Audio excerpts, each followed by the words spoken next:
পটল দিয়ে বানানো দুর্দান্ত স্বাদের পটলের সন্দেশ। ভাবতে সত্যিই অবাক লাগছে। সেই ছোটোবেলায় খেয়েছিলাম মাসির শাশুড়ি মায়ের হাতে, এখনও মুখে লেগে রয়েছে। তাই দেরি না করে বাজারে পটল শেষ হওয়ার আগে একবার এই রেসিপিটি ট্রাই করে দেখতে পারো। এখানে আমি 4টে খুব বড় সাইজের পটল নিয়েছি। মিডিয়াম সাইজের পটল দিয়েও এই রেসিপিটি বানানো যাবে, তবে ছোট সাইজের পটল না নেওয়াই ভালো। সবজিগুলো আগে থেকেই ভালোভাবে ধুয়ে রেখেছিলাম। এবার দুদিকের বোটা কেটে বাদ দিয়ে খোসাগুলোকে ঠিক এভাবে ছাড়িয়ে দুফালা করে কেটে নিলাম। এবার একটা চামচের সাহায্যে ভেতরের বীজগুলোকে খুব সাবধানে বের করে নিতে হবে। রেসিপিটি বানানোর আগে অবশ্যই খেয়াল রাখতে হবে যাতে পটলের খোসা খুব সুন্দরভাবে চারদিকে ছাড়িয়ে নেওয়া হয়। ঠিক একইভাবে 4টে পটল একইভাবে কেটে নেবার পর ভেতরের বীজগুলো বের করে নিয়েছি। অন্যদিকে প্যানে কিছুটা পরিমাণ জল দিয়ে পটলগুলো তার মধ্যে দিয়ে দিলাম আর ঢেকে জাস্ট 2 থেকে 3 মিনিট মতো ভাপিয়ে এগুলোকে নামিয়ে নিচ্ছি। এর বেশি ভাপানোর কিন্তু দরকার নেই। এবার এগুলোকে জল ঝরিয়ে তুলে নিতে হবে আর খেয়াল রাখতে হবে যাতে পটল থেকে সমস্ত জল বেরিয়ে যায়। অন্যদিকে একটা শিরা বানিয়ে নিতে হবে। সেই জন্য প্যানে 1 কাপ পরিমাণ চিনির মধ্যে 1 কাপ পরিমাণ জল দিয়ে দিলাম। 3-4 মিনিট এভাবে জাল করে নেবার পর একটা ঘন শিরা তৈরি হলে এর মধ্যে ভাপিয়ে রাখা সমস্ত পটলগুলো দিয়ে দিলাম। চিনির শিরা পটলের ভেতরে যাতে খুব সুন্দরভাবে পৌঁছে যায় সেজন্য একটু নাড়াচাড়া করে 3-4 মিনিট এভাবে রান্না করে ঢেকে 10-15 মিনিট রেখে দিতে হবে। পটলের ভেতরে পুর সাজিয়ে দেওয়ার জন্য একটা কড়াইতে এই কাপের 1 কাপ পরিমাণ দুধ দিয়ে দিলাম আর এর সঙ্গেই মিশিয়ে দিলাম 1/2 কাপ পরিমাণে চিনি।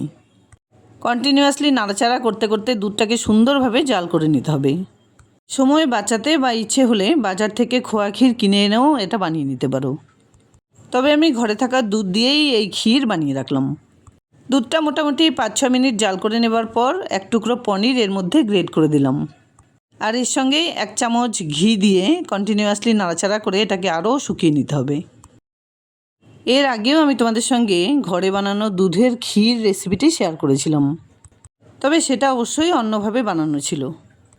দুধটাকে কন্টিনিউয়াসলি নাড়াচাড়া করে মোটামুটি 15-20 মিনিট ধরে জাল করে নেবার পর এরকম একটা শুকনো খোয়া ক্ষীর বানিয়ে রাখলাম, যেটা দিয়ে তোমরা অন্য যে কোনো রেসিপিও বানাতে পারবে। 15-20 মিনিট ধরে চিনির শিরার মধ্যে পটলগুলোকে ডুবিয়ে রাখার জন্য এর মধ্যে কিন্তু খুব সুন্দরভাবে রস পৌঁছে গেছে আর পুরো চিনির শিরাটা এর মধ্যে অ্যাবজর্ব হয়ে গেছে।